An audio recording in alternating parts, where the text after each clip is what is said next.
red means on, right? Yes. Good evening, ladies and gentlemen. Thank you for being here tonight. It is Thursday, December 19th, 6 p.m. We're going to start the Planning Commission meeting.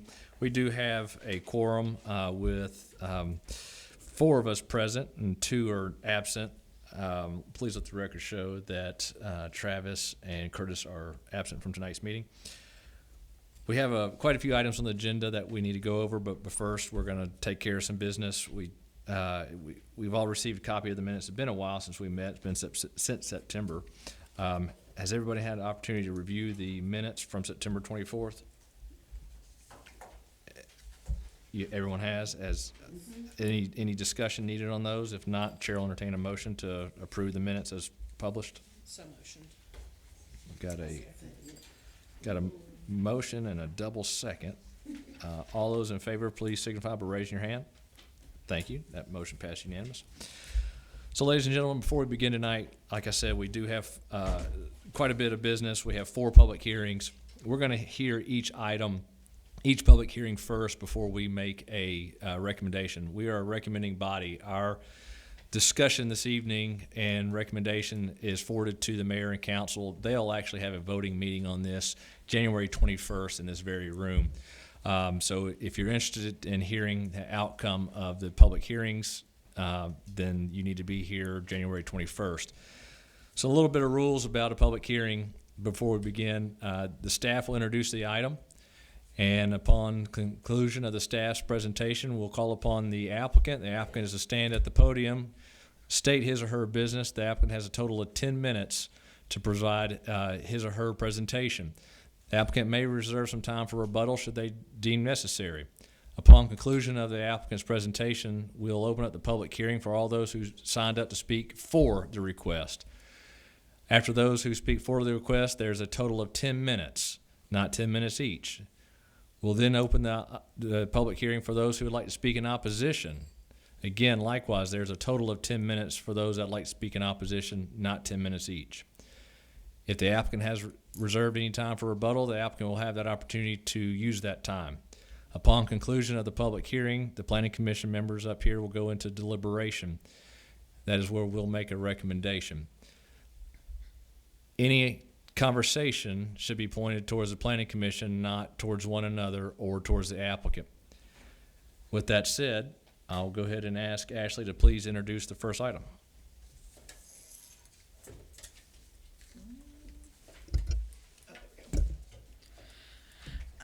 So the first item we have before us tonight is the request to annex properties into the city limits of Social Circle for the purpose of requesting a rezone and special use that would allow for the development of an industrial data center campus in light industrial zoning.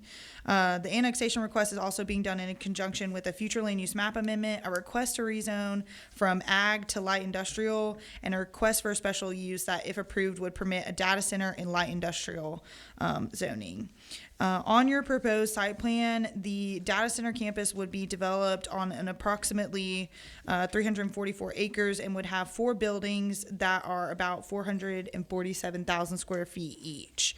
The site plan also shows the development having around 30% of impervious surface. However, with this area being located within the watershed protection overlay, you can only have 25%, and we have talked to the applicant about that. They have said that they are willing to chop off some impervious surface as well if it comes to that.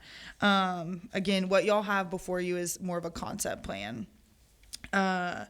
According to the traffic study that's included in your packet, the proposed campus would have 1 access point that's accessible along Social Circle Parkway, and there would be another access point on Amberstop Studdard Road that would be for emergency use only.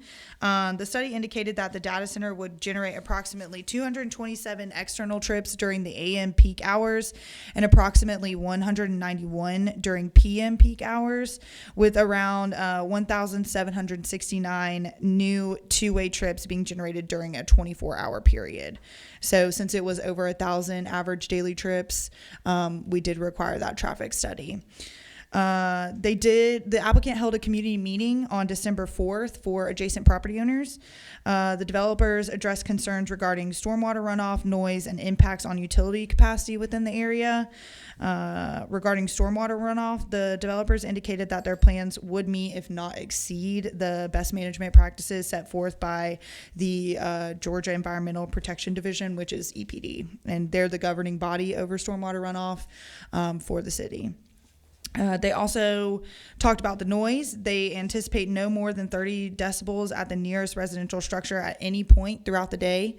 And when discussing the utilities within the area, they stated they would work with the city and electric providers to ensure that their operations did not negatively impact residents within the area.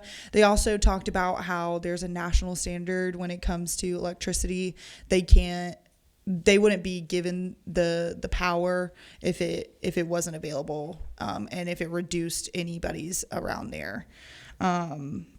They also mentioned that the cooling method used for the computers in their buildings would be either water or air technologies using the gas utility, but it would be dependent upon whichever utility was available at the time. There is water availability along East Hightower Trail and Social Circle Parkway, but not in the immediate vicinity. And sewer, there is no gravity sewer in the area of Amberstadt Studdard. The developer would be required to address this prior to development with the city. Staff recommends approval of the request to annex, but I did want to also mention to you guys that the county voted on this, and they approved the annexation except for the Zero Party Trail, which if you look on your screens, I'm going to circle it with my mouse, this small sliver here. The county did not approve that to be annexed into the cities, and the applicant is okay with that parcel remaining in the county. So this parcel, if you wanted to, we would not have to include that in the annexation or any of the other upcoming items.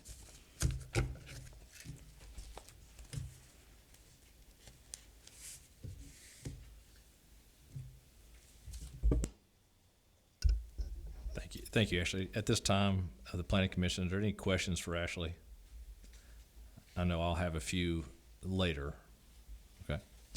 The applicant? We'll start the public hearing. Are you timing? Thank you. Good evening. My name's, and you want me to address you guys, right? Yeah. My name's Ryan Hughes. I run a real estate development firm called Sailfish Investors.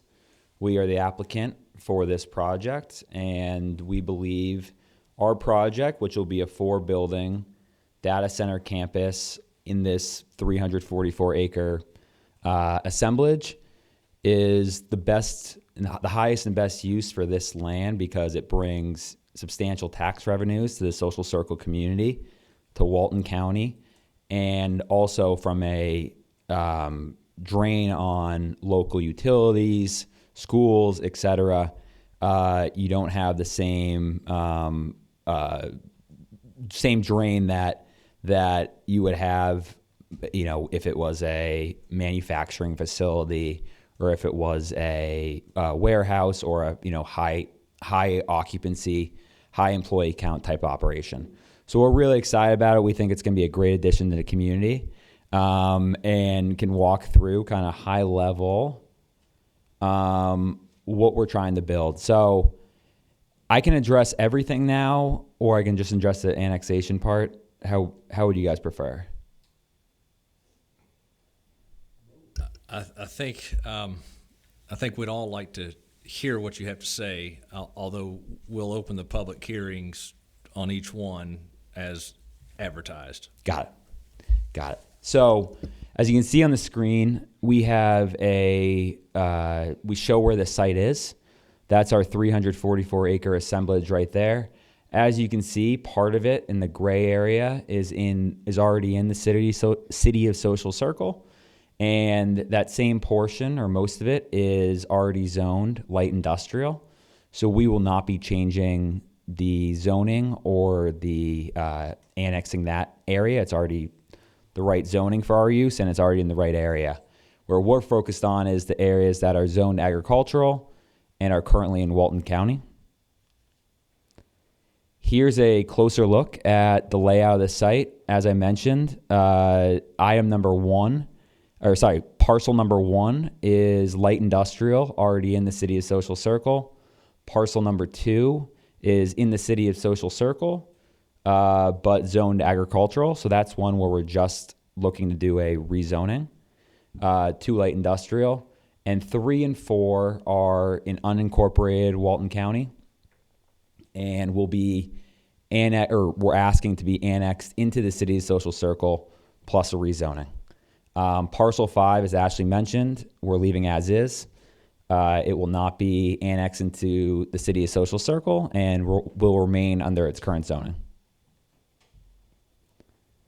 This just shows exactly what I explained, where we're going light industrial on parcels 1, 2, 3, and 4, and getting the rezoning complete on 2, 3, and 4. And so really what's probably most important for the commission and for people in this room is what we intend to build. So as Ashley described, this is going to be a 4-building data center campus. You are going to have a substation in the northeast portion of the site, which will draw the power off of the existing 230 kilovolt lines that are right crossing the site in that northeast portion. And the 4 buildings will have floor plates of about 450,000 square feet each. The main entrance will be off of Social Circle Parkway with a emergency entrance and exit off of Amberstadt. And so this is, what we're laying out. What we like about our design is we intentionally tried to leave the buildings as far away as possible from nearby residences. The closest residence is 1,000 feet away. And we avoided, as much as possible, entirely, we avoided wetlands, flood zones, etc., so we don't have to go through the EPA process of wetland mitigation. So again, excited to bring this development to the community and answer any questions the commission may have. Any questions?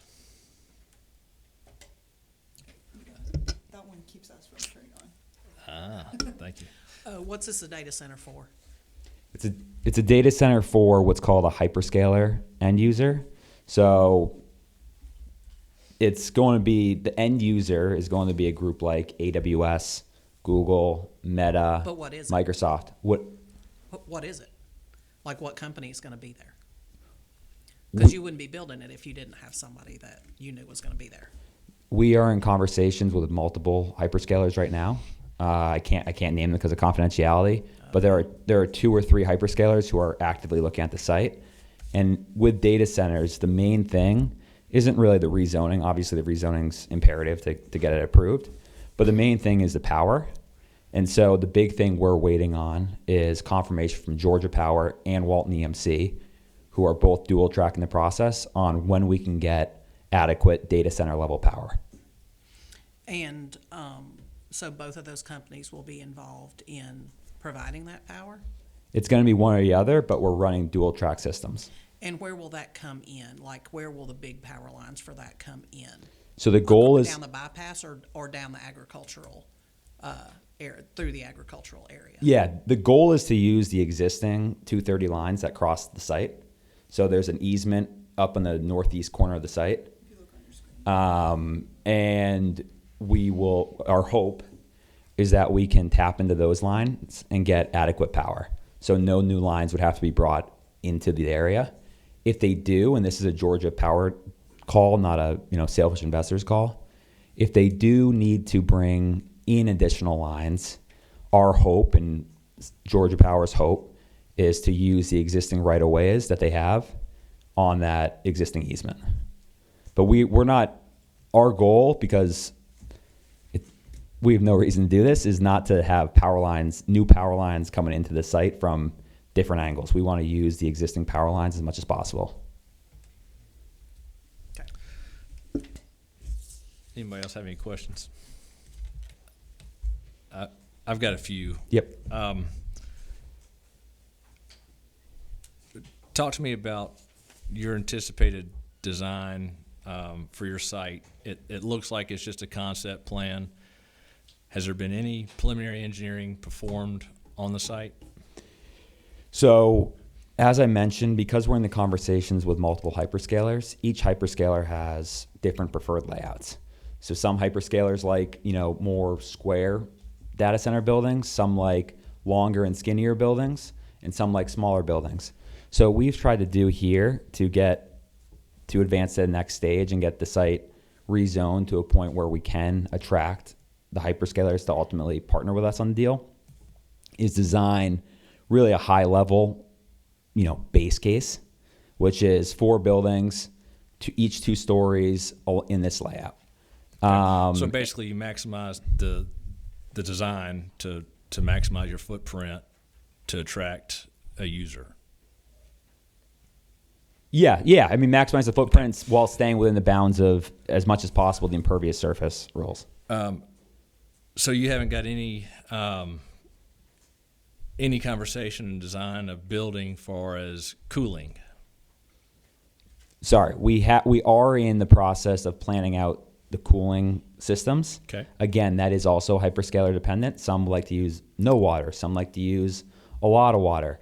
What we've essentially established is the system we're going to build is going to be a closed loop water cooled system, which means you use much less water than a purely evaporative system where water comes in over and over. It stays in the system. It's recycled, and it also, because it's water, it allows these hyperscalers for their operations to keep their chips cool, keep the computers cool, so on and so forth. So Yeah.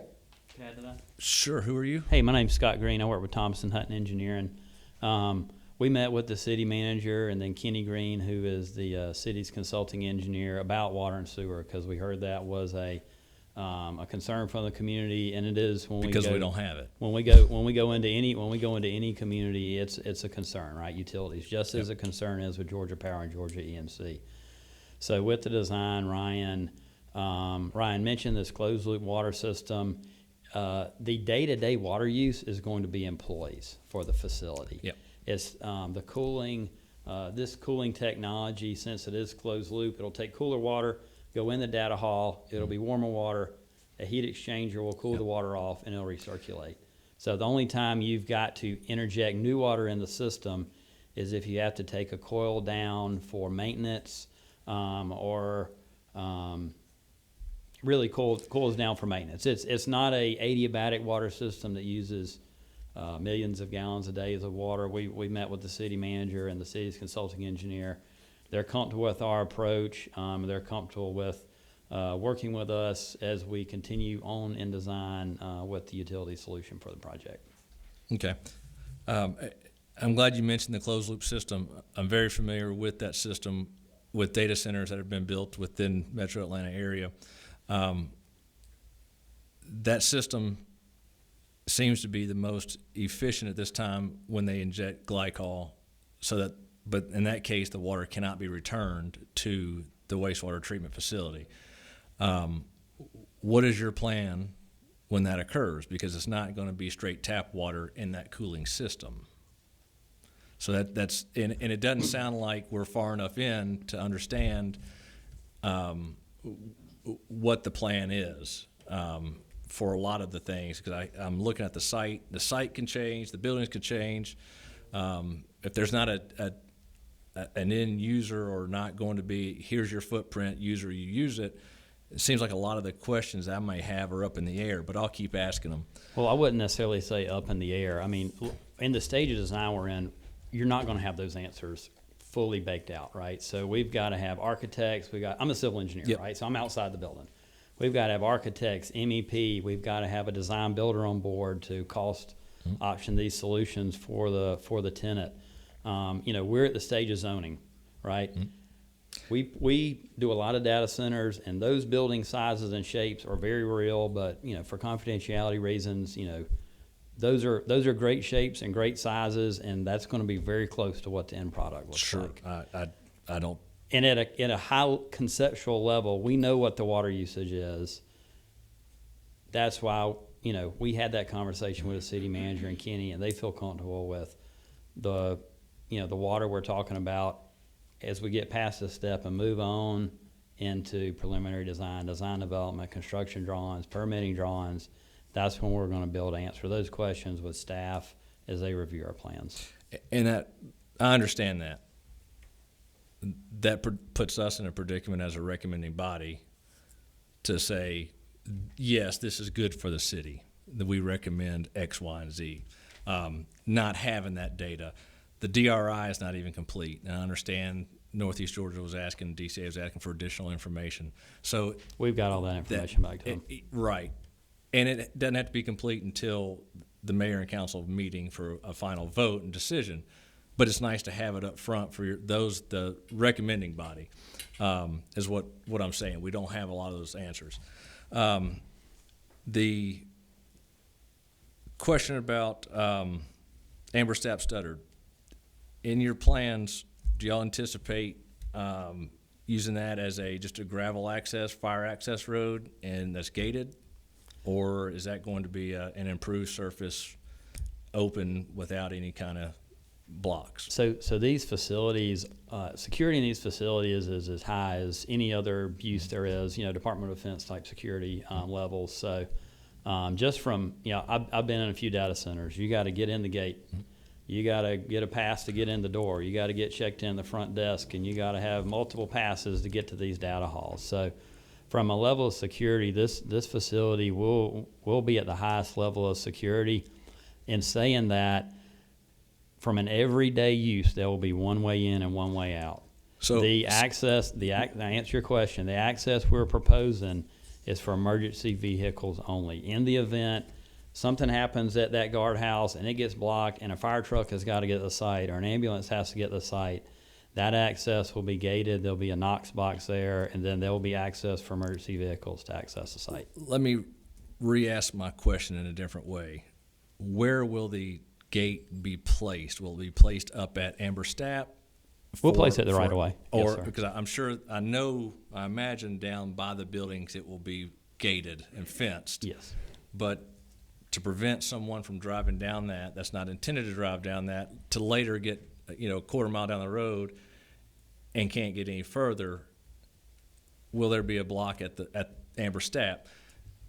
I'm thinking people driving down there because, hey, it's a fire access road. It's not going to be used. Let's hope never going down there and dumping stuff. Tires, Yes, sir. mattresses, things like that. So, things like that. We see that. Dead I mean, we all. animals. I'm from Millersville, Georgia. Georgia. We all see that all the time around Georgia, right? Right. So, to address that concern, and we can certainly address that with staff as we go on through the project. But we could gate that at the right of way. These types of facilities don't want people just coming up there to check them out either, right? So, we can gate that at the right of way. And this question, Ryan, is going to be for you. Yep. Have you received or are you seeking any tax abatements from Walton County or Social Circle for this project? No. Okay. Next question. What is the anticipated value of investment at build-out? The whole project we anticipate costing just over $7 billion, which admittedly is a staggering figure. These data centers cost around $10 million to $12 million per megawatt to develop them. So all in, based on our final development value, we think it's give or take, I think 7.4, 7.7 billion, somewhere in that vicinity. And then I believe I read in there your anticipated plan to build this out all at one phase within 2 years? If Yes, approved? that's the goal. Again, that's going to be completely power dependent, right? If Georgia Power says we can only give you 20 megawatts a year for 40 years, right? We're not going to build the entire data center and wait for power. But if Georgia Power comes back like we hope they do, yes, it would be one end user occupying all 4 buildings and us constructing the buildings or constructing the campus in about a 2-year time span. Okay. What is the anticipated tax revenue It's about 55 million, I believe, between the city of Social Circle taxes and Walton County taxes. Okay. This probably would be more of along the question that may be answered best by the tenant. In my experience, data centers at operation only employ between 30 and 50 people max. It's not a high employer center. That's why you don't get the high peak traffic hours. You have most employees there as contractors during construction. The users that you're speaking with, is that consistent with their model? Yeah, I'd say it's on the upper end of that range. It's more like 50 to 70 actually per building is how many employees they have per building. So here, 200 to 300. But yes, it's a overall for the amount of investment, the amount of tax revenue that's coming in, it's a very employee light model. Another question about functionability. Data centers, because they're a high power demand user, they also have very large generator, likely multiple per building. Those generators have to have monthly service, and sometimes that monthly service means they run for 6 or 8 hours. I don't think these are going to be the quiet Honda generators that people take camping. These are very large, either gas-fired or diesel backup generators. How are you going to mitigate the noise coming from generator service, but also the noise generated from the power consumption on site from the substation? Got it. Yeah. So what I would say is in the city of Social Circle, as you guys know, in the ordinance, I believe it's mentioned as crypto mining data centers have a limit of, I think, 90 decibels. We fully intend to stay within that limit, even though technically this is not a cryptocurrency data center. We have no issue staying within that limit, including the times that we're testing it. The testing, from what I understand, is more on a quarterly basis, not monthly, but the point still stands. You're going to have to run them once a quarter. And our anticipation is that we're going to be within those bounds, the entire year, including those generator hours. As far as the sound from the substation, that's less of a concern for us. If you look at where that substation is located, it's not close to a ton of residences. And back to the residences side, the nearest building here the nearest home is 1,000 feet from our building. So even when you are talking about these generators running once a quarter, at 1,000 feet, a thing that's 90 decibels is 30 decibels. It's just math. That's how sound drowns out, and it can change based on wind patterns and humidity and stuff like that. Yeah. Time of year, but 30 decibels is like a quiet room. It's our conversation here. Yeah. It's even it's very quiet. We don't anticipate this being a nuisance by any stretch for neighbors, and that was one of the main things we addressed at our community meeting a couple weeks ago. Okay.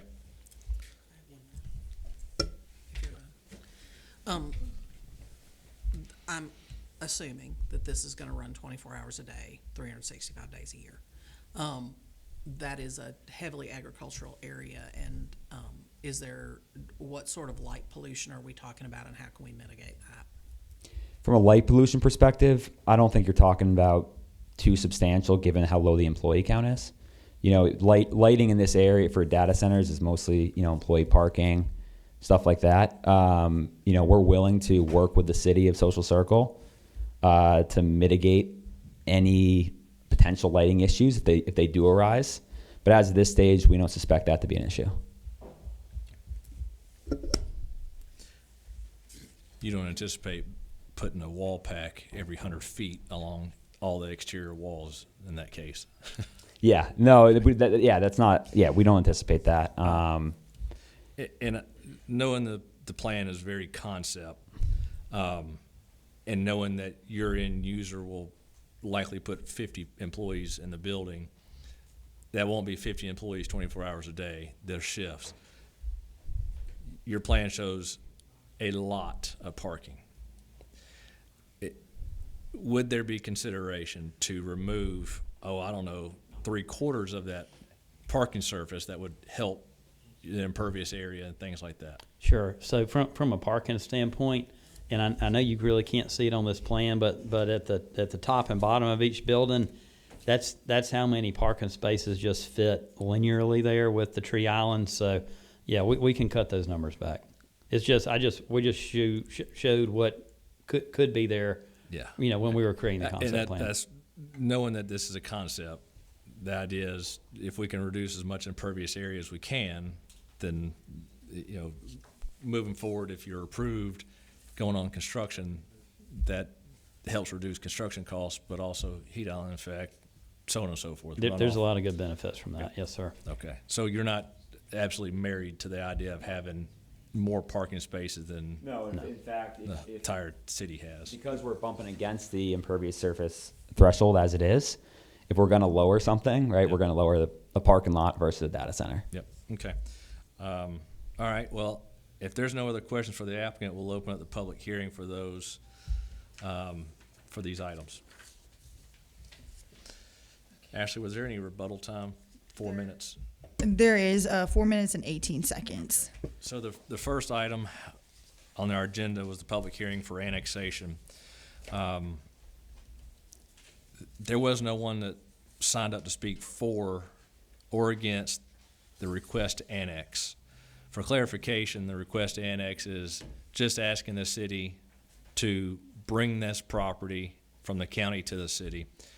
At this time, if there's anyone who would like to speak for the annexation, please raise your hand. If there's anyone that'd like to speak in opposition of the annexation, please raise your hand. Okay, we'll close the public hearing for the annexation.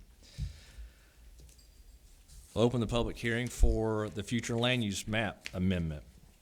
Future land use map amendment is just a color on a map that says if the property's in the city, within 20 years, the city anticipates the property being this type of use, whether that's a commercial, residential, or industrial. So for this request, it's changing the color on a map from a Walton County color to a social circle color. Ashley, what is the Walton County future land use designation of these properties? Currently, the Walton County future land use map designation is conservation, which encompasses like estates, larger parcels, agricultural uses. However, in the city limits, all of that surrounding property we have designated as industrial in our future land use map. We have to have this future land use map amendment as a part of these public hearings because we have to amend the map to bring these properties in if the annexation gets approved. And what would be in line with our future land use map would be industrial. So that matches the surrounding properties of the warehouse project, Darts over there. Most of the industries in the city are on this side. Thank you for that detailed explanation. Is there anyone here that would like to speak for the future land use map? Should I say something for applicant? Yes, you may. Thank you. Ashley, could you pull back up the first or the second slide in our slide? This one? No, one more, please. Thank you. So this is as the city's future land use or land use map, that Northeast Georgia Regional Commission created. And as you can see, all that gray area is the industrial character area, and the proposed annexation and rezoning that we are asking of you tonight would fit within that industrial land use character area. So like you said, Mr. Gaither, if the proposed land use passes, it would be gray and it match the existing land use character area there. Are there any questions? Would the question pertain to the future land use map amendment, or would it be better suited for the rezone and special use? Is it going to be specific to like the site plan? Maybe. I would save it. So let's save it Yeah. for the rezone. Yeah. Okay. Thank you. This one's more of a housekeeping item. Is there anyone that'd like to speak in favor of the future land use map amendment. And as you see on this, the area that's hashed in red would, if approved, would change from red to gray. Is there anyone who'd like to speak in opposition of the future land use map amendment? Seeing none, we'll close the public hearing for the future land use. And we're gonna open up the public hearing for the rezoning request. Ashley, what is the current zoning of the properties in Walton County as stand?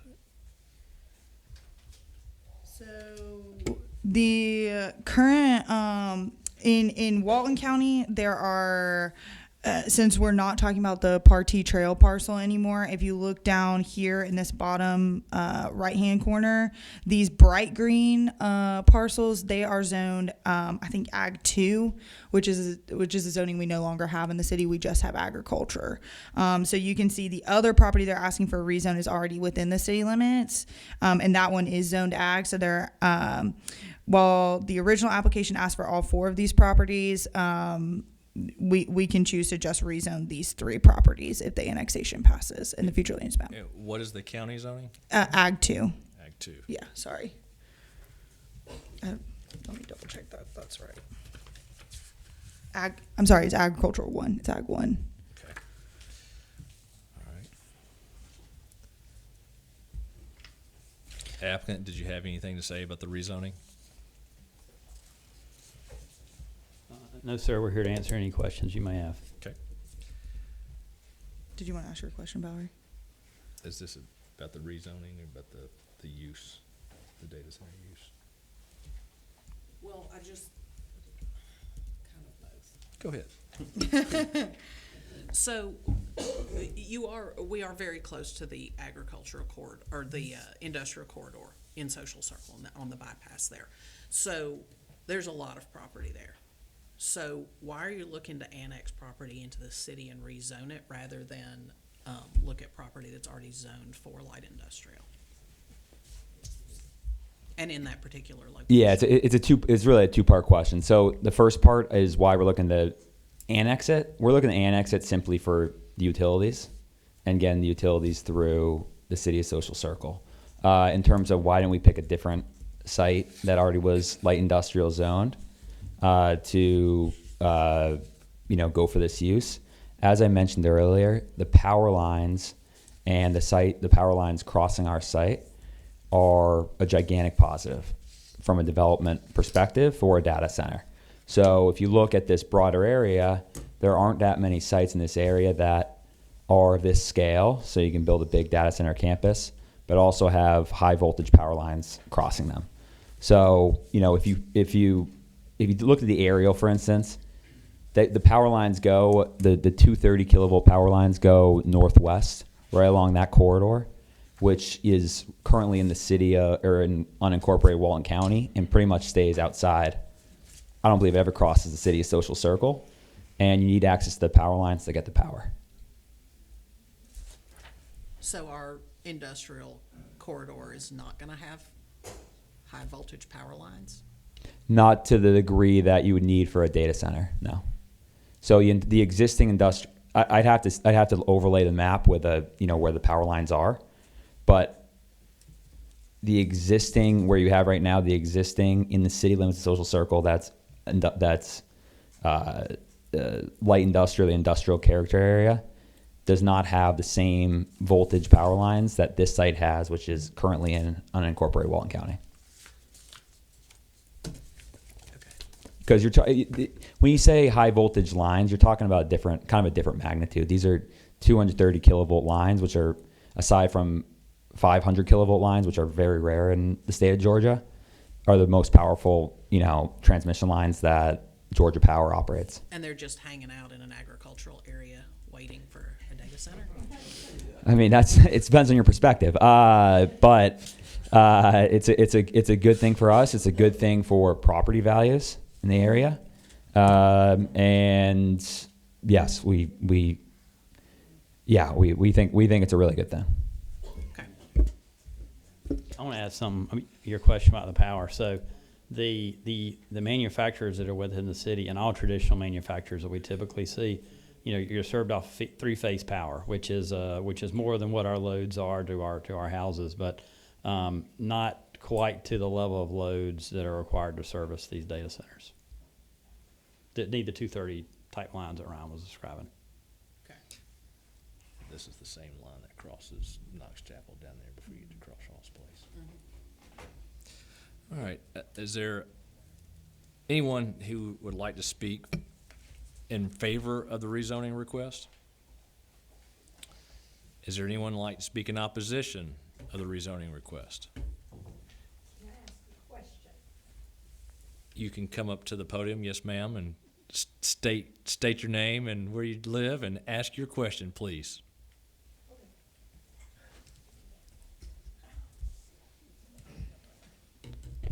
Hey, I'm Carrie Davidson. I live at 1445 Amberstop Road, Amberstop Studdard Road.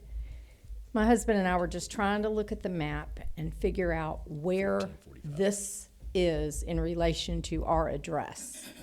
Can you tell me where 1509 is and 1677 and the other one that's on there? Not Partee, but on Amberstop Studdard. Can you just show me on the map, somebody? Just so we kind of know. That's all I really wanted to know.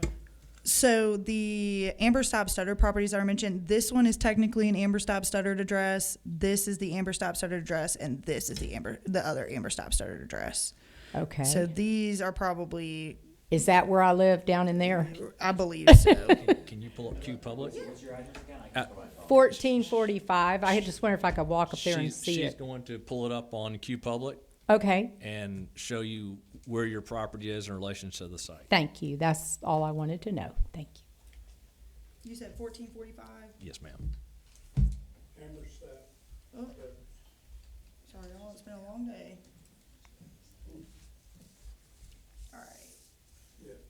So that's your house. And this is the proposed property. Or the, So it's across Knox Chapel. Yes, yes, ma'am. It's on the short end. Thank you. Yes, sir.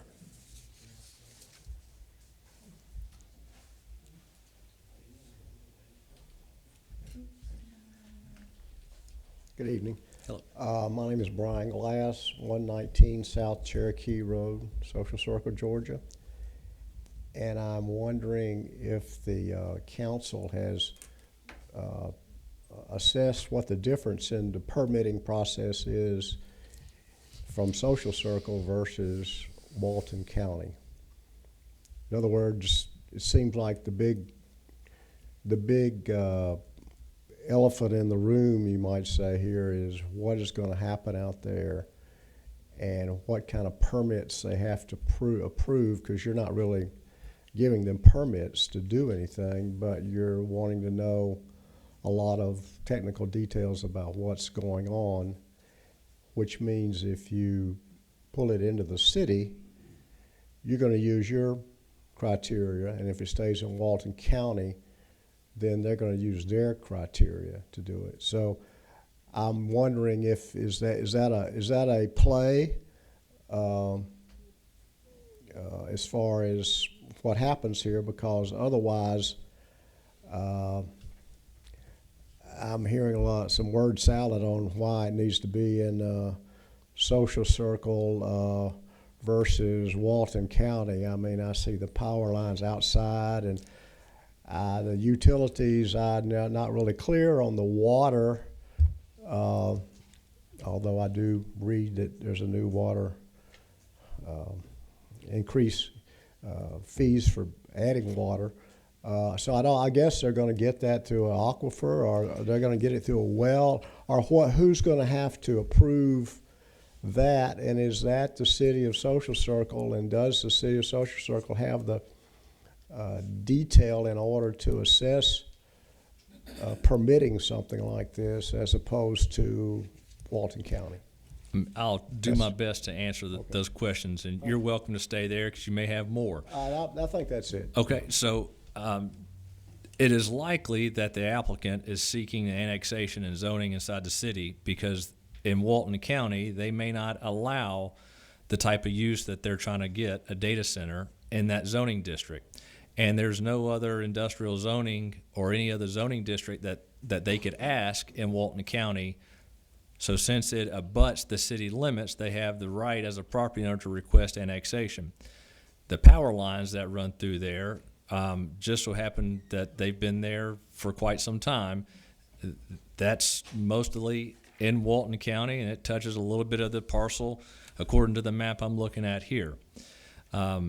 Should the request get approved by mayor and council on January 21st, their next step would be to have an engineer, I assume Mr. Green, perform a full set of construction civil plans that will address stormwater runoff, will address water and sewer.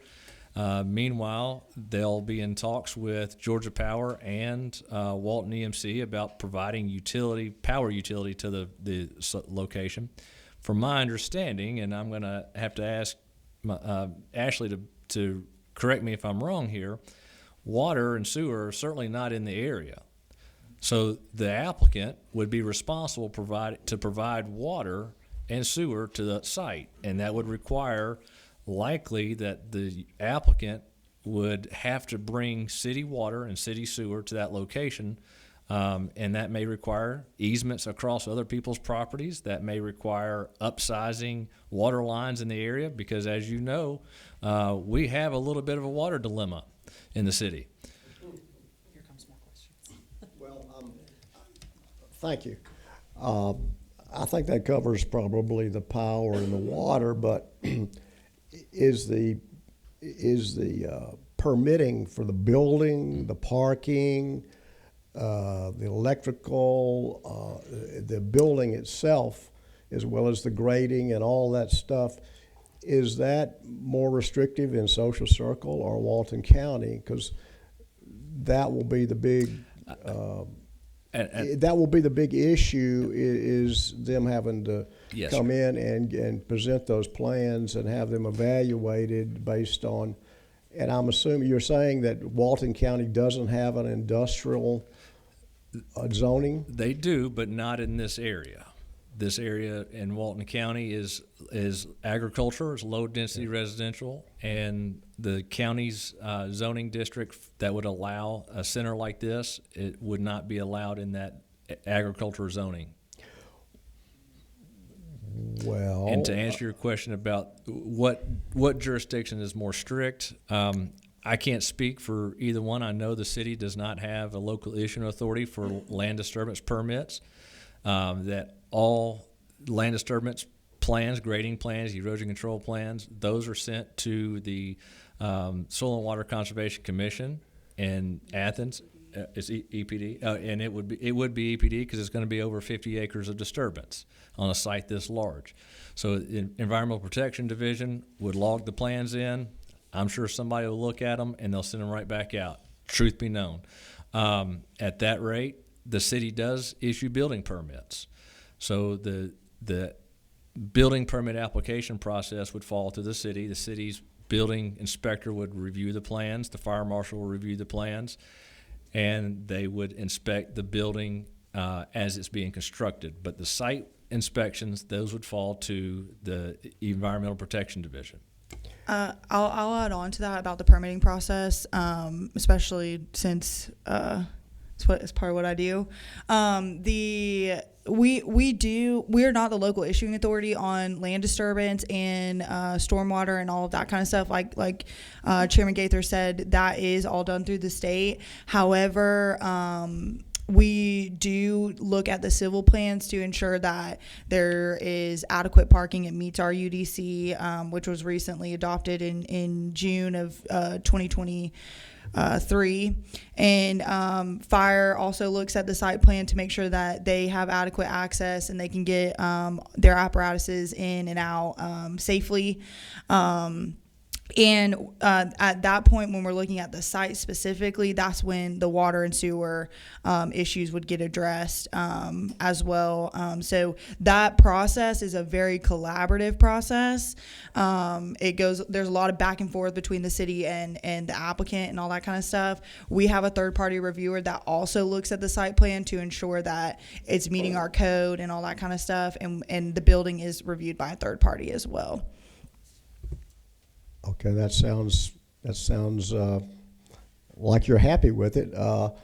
I guess I'm just suggesting is, and I've developed property in outer counties before, and I know in some counties the permitting process is like one man in a truck, and who he calls on the telephone, I don't know, but I just might suggest to you that even though they don't have industrial zoning in this area, they do have an industrial division of zoning, and it probably is, I would say, much more detailed than the city of Social Circles, and I would say that their permitting department and capability is probably 10x of what Social Circle could plan to do. So I would think that if you want something to be reviewed more, then you would leave it where it is and let the people that are maybe better, deeper staffed evaluate it, and that you would probably get a lot deeper review of everything that happens there. That's not to say that it wouldn't be zoned. Now, I don't know why Walton County doesn't have that doesn't have a zone. That's an out parcel, I guess, is what you're saying. In Walton County, it would be a spot zoning. Yes, sir. Absolutely. Okay. All right. Now, there's got to be there should be a reason for that. In that.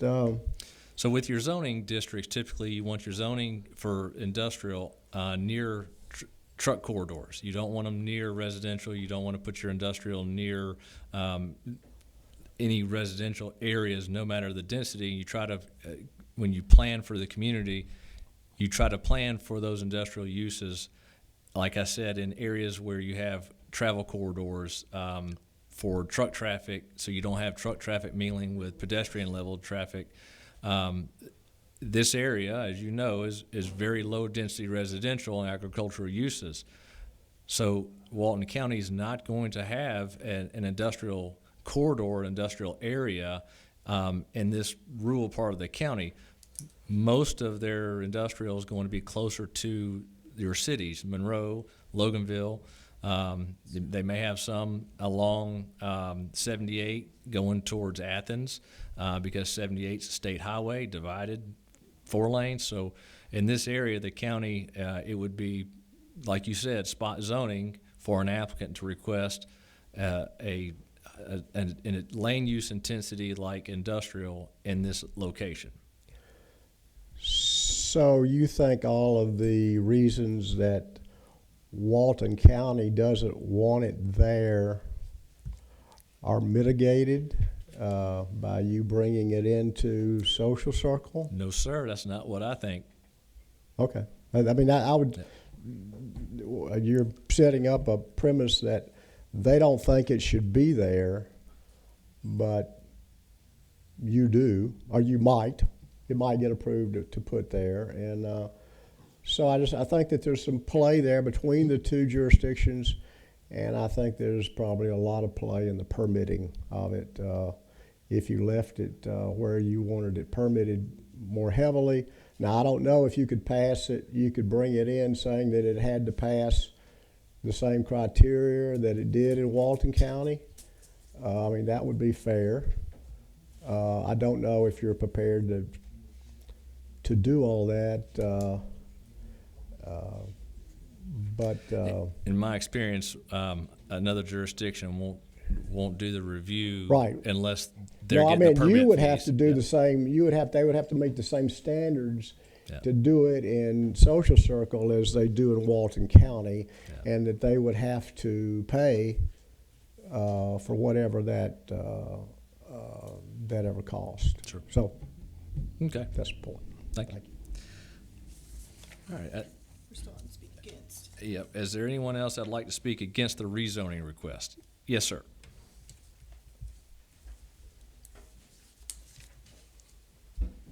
And there's 3 minutes and 49 seconds I'll be left. quick. My name's Wesley Studdard, and yes, my grandfather was named after this long portion of Studdard Road. What I'm what my main question is, where does this end? I mean, we keep building up social circle, we keep turning everything into concrete. Zone agriculture, that's for a reason. It's for livestock farms around in the area require the water and the electricity. I deal with live chickens. I deal with, for farming and that type of stuff. When electricity goes out, I have a backup generator that costs me money to run it. And if this data center, pulls off the grid or however it does, I don't really know. We don't know the consequences of having this in our community. But looking at that map, that's a lot of residential. Don't show it right there, but there's a lot of residential around that place. And that's basically what I got. I mean, I don't like to see it coming myself. So that's all I got. Mr. Studdard, for the record, what's your address? 5174 Hawkins Academy Road. Thank you, sir.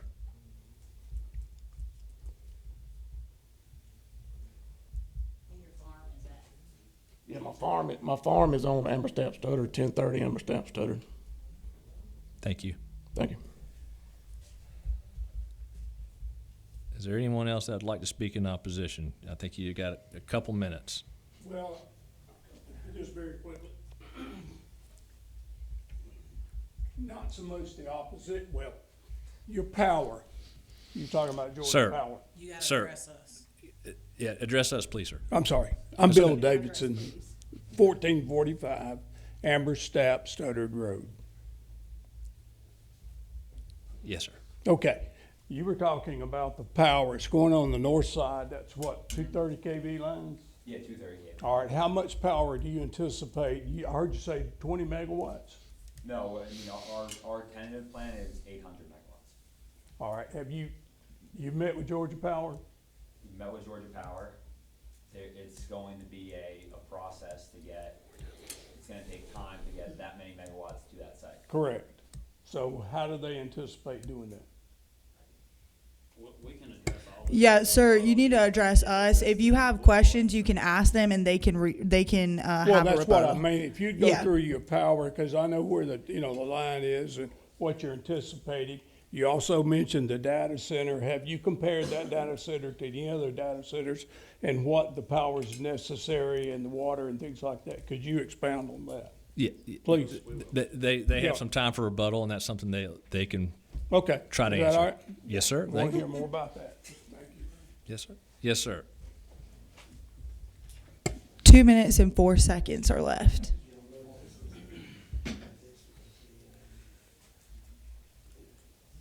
My name is Mike Witherspoon. I live at 745 Amber Lakes Court. My question is, the city is here to approve this rezoning. And I've never seen this before. So my question is, what about the county? Wouldn't they have to approve this as well? So I talked about it earlier. The county did approve the annexation request. They wouldn't have any jurisdiction over any type of zoning requests that come before the city. The county approved the annexation request for, if you look at the screen here, they approved the annexation request for this kind of L-shaped property and this property here. What, did they hold a hearing like y'all are holding? For this? I believe so, yes, sir. Yeah, it was in. I never knew of one. Did y'all know of a? We don't know anything about this, other than what we just hearing, but there's never been a request by the county to have a hearing. And it looks like, because to me, this is encroaching on our privacy and what's gonna happen once the city does this, then is it gonna go more and more and more? That's my question. And what's gonna happen eventually, our land value, our home values are gonna be decreased if we start getting all this industrial air that's starting to surround us. And I quite frankly don't like it. And my question is, and I'm gonna look into this to find out why the county just all of a sudden, they approved it without having public hearings on it. Is that correct, young lady? I am not sure. I don't work for the county, so I can't speak to what they advertise or anything like that. I can only speak to what I advertise and everything like that. But they did have a vote on this at their, I think, last month's county commission meeting. They may have had a vote on it, but they didn't have any hearings on it. for the people to oppose it or vote for it. This is I mean, all, that's what y'all are doing. It should have been the same thing with the county. Do y'all agree with that? Okay, I think we need to look into it. please because address the I commission. don't think this is right. So I'm Mr. sorry, but Mr. Witherspoon, Yes, sir. I understand your frustration, and I would encourage you to take that up with your county commission and the commission chair. which we will do that. Yep, Okay, thank you. thank you. Do we have any time? There is 55 seconds left for.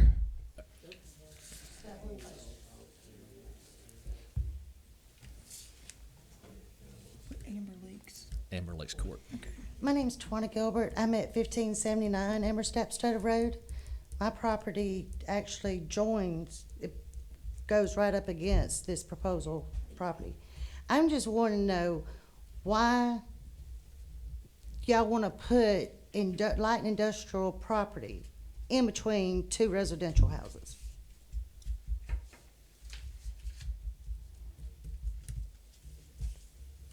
Ashley, would you care to? It just depends on the future land use map. And that's really what it boils down to is we have a comprehensive plan that does require public input. So I encourage everyone to come out and be a part of that process when that process comes along. But it's my understanding that the east side of the city has always been designated as industrial, and we wouldn't want to have an island on our future land use map if this property did get annexed in. Okay. Okay. There's 43 seconds left if we have one more person. I have just a very short question, very simple, and I know y'all can answer this. I've been here a long time, I'm trying to reference this, but my name's Michael Davis. I live at 101 Gabriel Way there in Squirrel Woods in downtown Social Circle. Is this the old Van Brocklin property? Yes, sir. Okay, that's what I thought. It'd been nice to have that listing that this was the Van Brocklin property. So I had to finally pull it and look it up on the map to finally figure this out because the map provided didn't do justice to it. So it is the Van Brocklin property. Thank you. All right.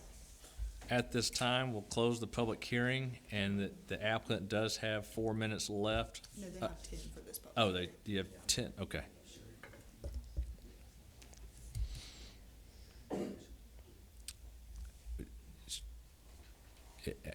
For rebuttal. Does anybody on the planning board need us to answer any of the questions that were I think it would addressed? be in your best interest to answer the questions that you heard from the speakers. Okay, sure. I was making some notes, so if I don't get them all, I do apologize. Okay, we'll try to help you. I believe the second speaker, Mr. Larry, said what permits are required. So there will be a number of federal, state, and local permits that are required to develop this project. This is just one of the, I guess this necessarily isn't a permit per se, but this is the first step in the process. So after this rezoning and annexation process, there will be site plans that an engineer record will create for the property, surveys that are done, wetlands analysis that are done, and we will get all the federal, local, and state permits required to develop the property, including GDOT permits, EPD permits. So I believe that answers Mr. Larry's question over there. Building, yes, sir. The City Social Circle, I believe you guys have a third-party building reviewer.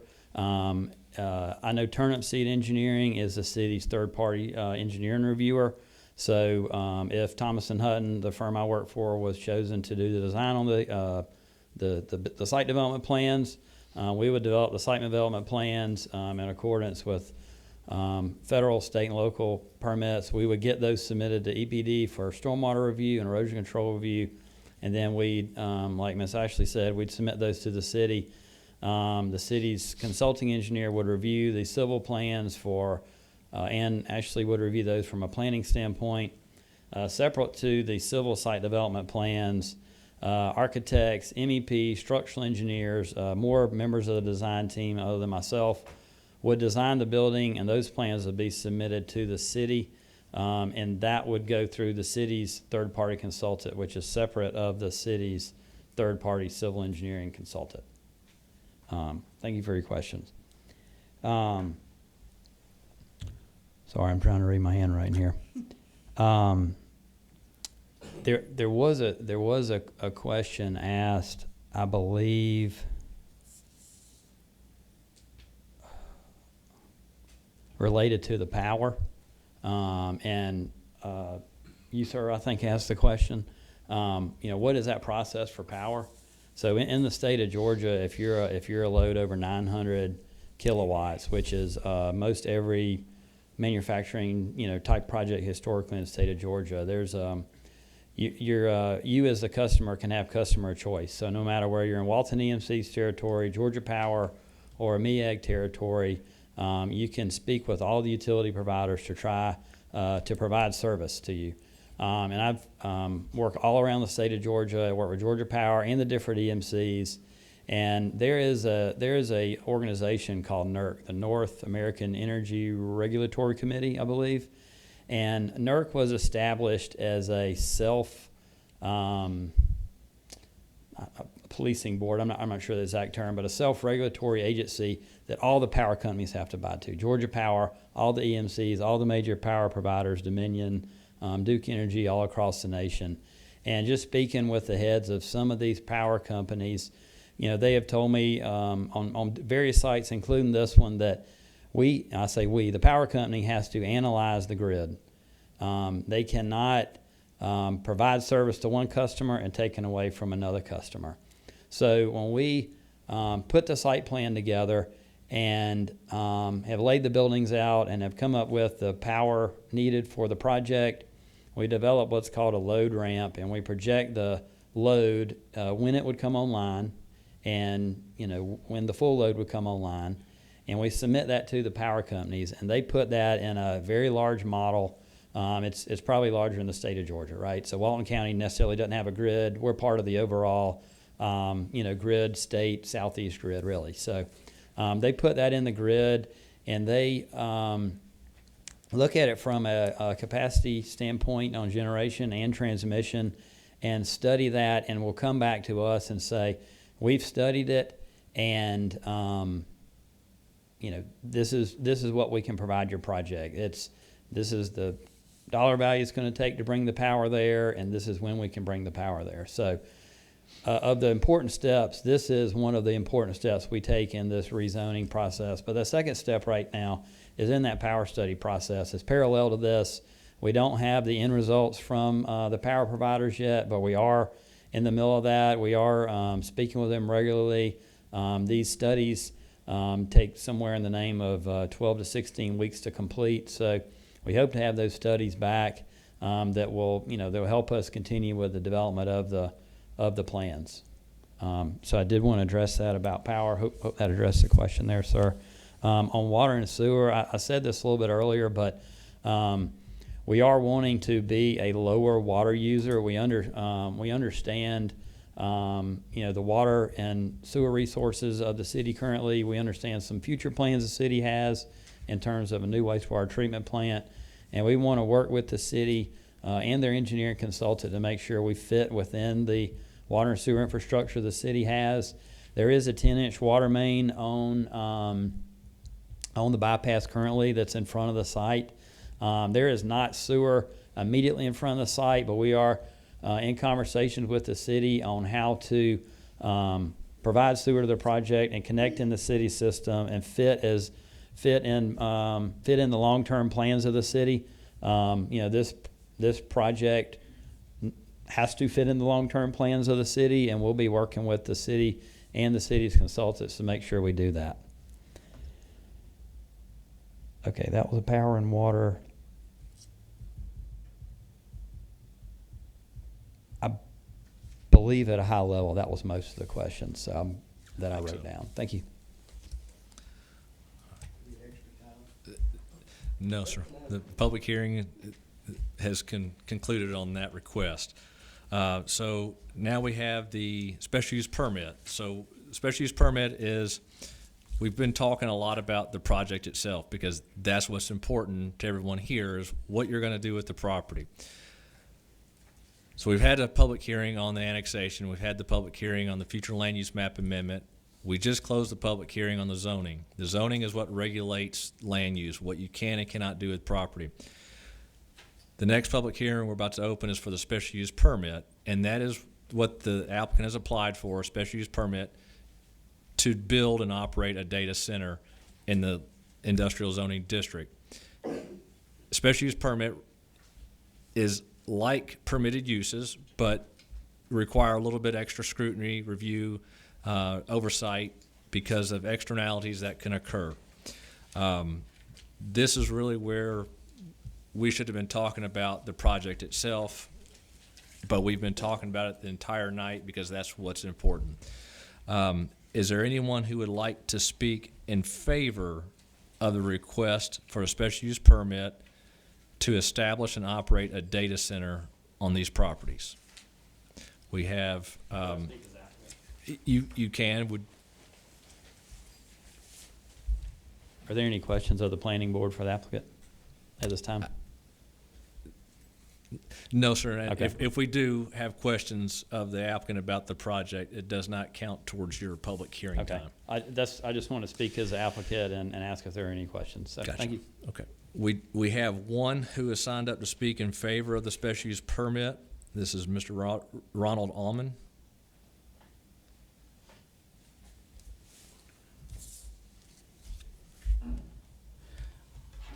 My name's Ronald Allman, and I live on Partee Trail. It's dead ends into the properties that y'all are discussing, location of the data center. And I'm not sure I signed up for on the right paper or not, but just let me say though that I'm not against a data center. I think that there could be a lot worse things go there. And from what I know and from what I understand, so far right now I don't have any objections to it. But my main purpose for coming tonight was to try to find out some information for myself and some of our neighbors. But in sitting here listening to everything that's been said, most of those questions have been answered. If I could just kind of recap, and one of our concerns was obviously the entrance off Amberstapp, and the gentleman addressed that, said there'd be no employee entrance there and no and not open to the truck traffic and things like that. And that was our concern about that, was because of Amberstapp being such a small, curvy road and difficult to access from both ends, not just one end of it. So that was one of our concerns, and they answered, y'all answered that. The employee entrance, traffic's already, in recent years, we've experienced a lot of residential growth in that area. And in the mornings and the afternoon, traffic can get pretty heavy. And Amberstapp is kind of a little cutoff there. And what happens in the mornings that I have noticed is that people going to school will try to cut through that to get in front of the car line at the elementary school, and it causes some issues there. So the less traffic that the more traffic that we can keep out of that area, the better that. They talked about the site and the permits for that, the Corps of Engineers, and I believe they said there wasn't going to be any wetlands directly involved. Is that right? That's what I heard. In there, so okay. The lights, they addressed that issue. That was one of our concerns. We are probably the closest subdivision to that area right there. As I said earlier, just that road dead ends into that. So it doesn't sound like the lights are gonna be an issue, and they said that they would address that if it was. The noise was another question of ours, and one question I had: would there be any difference in the noise levels during the day versus during the night? And I think that from what I understand, it doesn't seem like there would be. And the only other question that we had in those impervious areas, will that be natural vegetation, will that be left as it is in those areas? And that's all the questions I had. As I say, most of them had already been answered, and also again, as far as I know and understand, I don't have any real objections to it. So thank you. Thank you. At this time, is there anyone else that'd like to speak in favor of the special use permit? Okay. Is there anyone like to speak in opposition of the special use permit? Yes, sir. Sorry, Ashley, I'm going faster than you can. I kind of feel like I might be double dipping here, but a special use permit is like one step beyond the normal the zoning. Typically, if it doesn't really fit within the zoning, there are these areas that are, well, you might be able to do this too, but we're going to look at it a lot harder because they really weren't meant to be in this zoning. So I would say that that's another standard. Also, I feel like that that this is a big deal. I mean, this is like a little Rivian. I mean, bigger than Rivian, except they don't have a user. And I just don't think that the social circle has heard the end of this. And I would say that perhaps, you know, they might have to beef up their legal budget to address this, because it's, for one thing, it's being done under the presumption that this thing has been de-annexed from Walton County, and you've got somebody telling you that there was no notice there, which is the worst thing you can say in zoning, that there was no notice. And you got two people that were here that really within 1,000 feet, which is, I think, the standard, and they didn't receive, you got two people that are saying they didn't receive any notice of it. So, and then you're stacking things like, what if this, if we do this, and we can do this, and we can do this. I've never seen that done before. So it seems like that there's,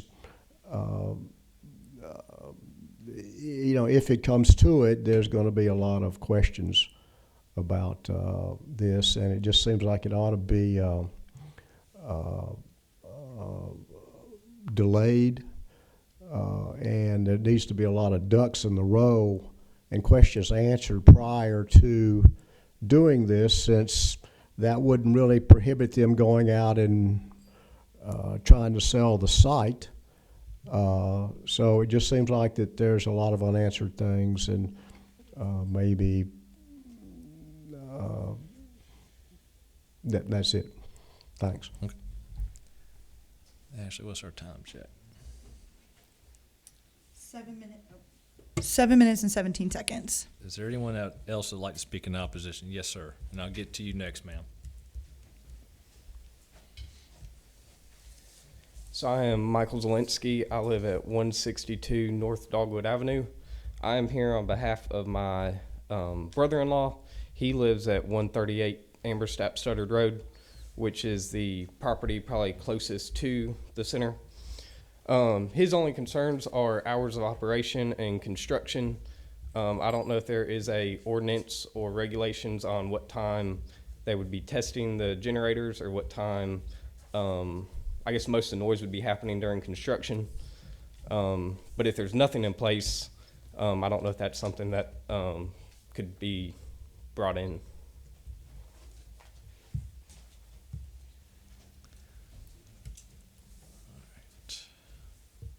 6 minutes and 41 seconds. Yes, ma'am, you had your hand up? Did you keep his? Did you get his? Zielinski. Yeah. Okay. 162 North Dogwood. So I'm Christina Studdard. I live at 5174 Hawkins Academy Road. My brother lives to the house to the right. Also, like I said, my husband.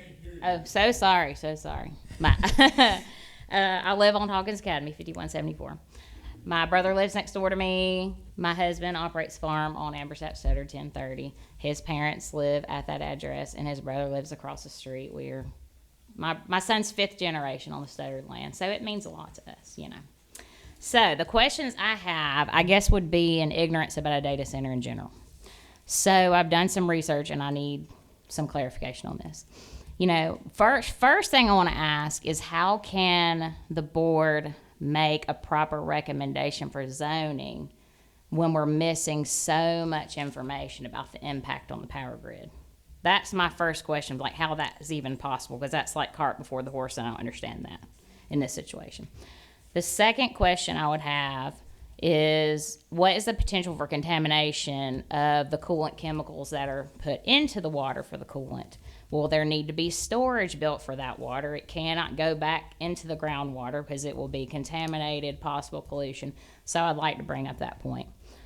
Another question I have, and this is my last question, is how long can we expect the technology to be viable for the data center? Is it like a hard drive where you buy a computer and you may get a good 2 years out of it, 3 years, and then it's obsolete? Then will we have a big dinosaur of a building that is unusable, and now it's busted this whole neighborhood wide open? Nobody wants it anyway. And now you have houses sandwiched in between this building that is now zoned industrial, not a data center anymore. And now what is it going to be? So that's what I would like addressed. And maybe it's just ignorance, but that would be my questions. Thank you. 4 minutes, 39 seconds. All right. We got time for, yes, sir.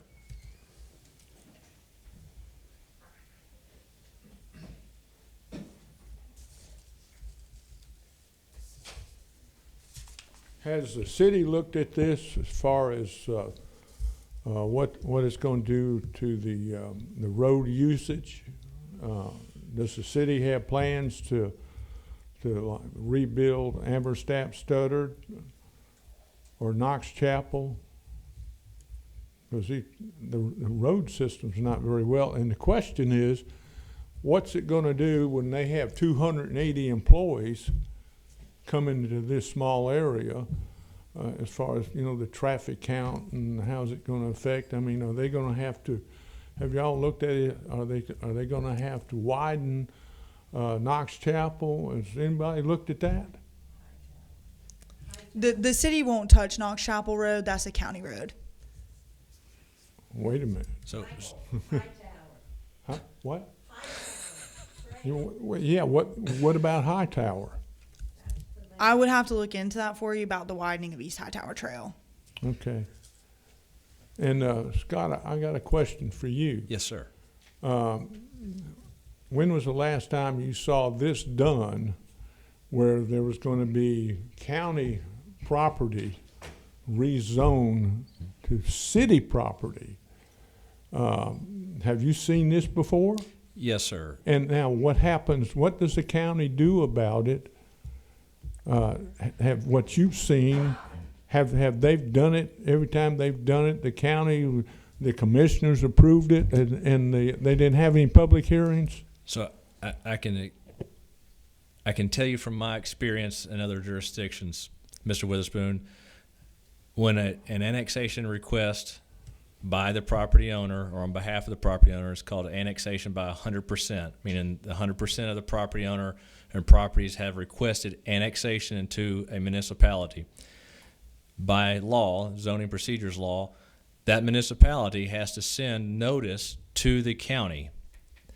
The county has several options. The county can take a stance of no comment. They can take a stance of we object, and if a county objects, then an arbitrator gets appointed by the Superior Court judge to arbitrate between the county and the city based upon the county's concerns that the property being annexed was being annexed for purposes that would be detrimental to the county.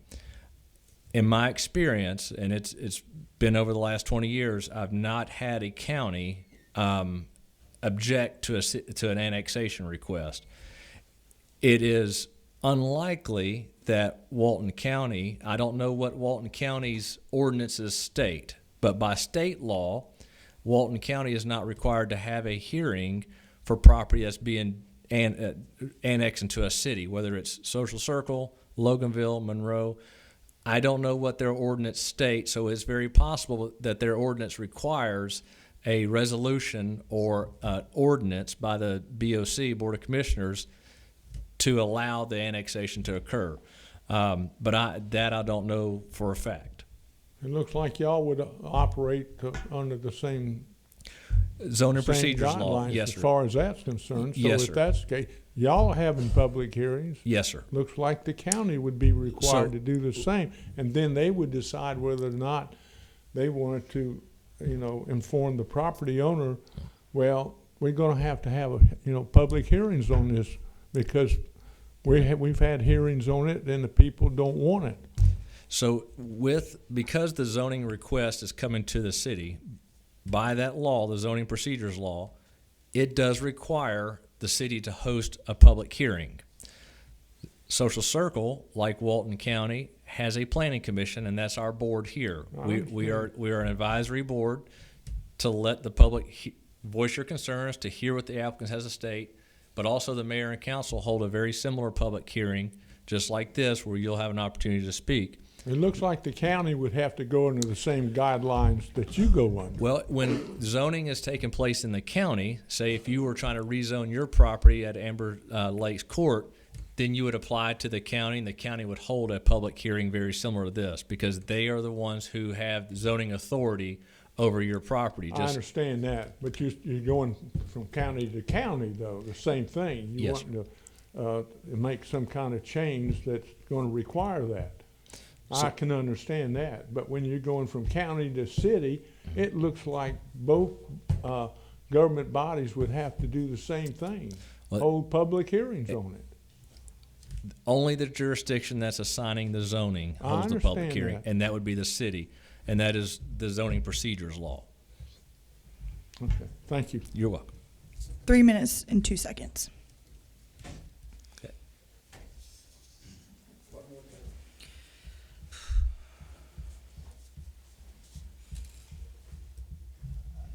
I guess I'm just trying to get some clarity. So you're saying that because this would be spot zoning. And this is for the special use permit public hearing. Right, well, it all go, I don't know, I guess if you don't, well, if it's for the industrial and the special use is just a piggyback to the industrial. So what I'm saying on the special use, that you're saying that this couldn't be rezoned in Walton County because it would be spot zoning, but by bringing it into Social Circle, for all the reasons that you can't rezone something, which are typically to protect the people around it.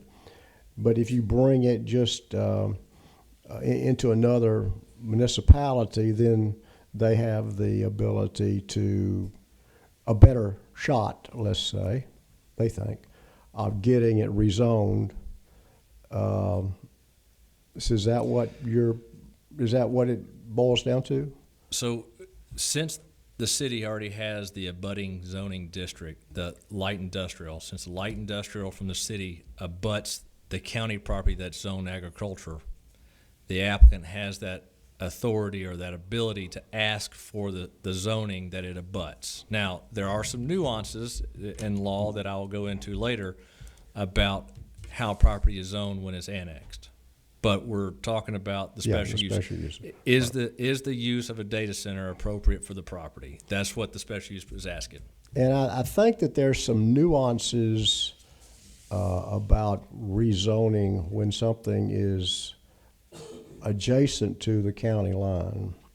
And I don't know if those are advocated by getting it all into one municipality, if those are eliminated, because obviously you've got people that still are where they are before it's rezoned, and just because the city owns it as opposed to the county owns it doesn't really affect the reason that it wouldn't be suitable to have it rezoned near their house. So I think there's some nuances when you're dealing with county lines. I just don't think it stops at the county line. I know that notices don't, but you're saying that you don't think they had to notice this, which is very well possible. For the notification for zoning procedures, anytime there's a change in zoning or a special use permit, which allows another use that would be potentially appropriate for the property, public notice has to be submitted.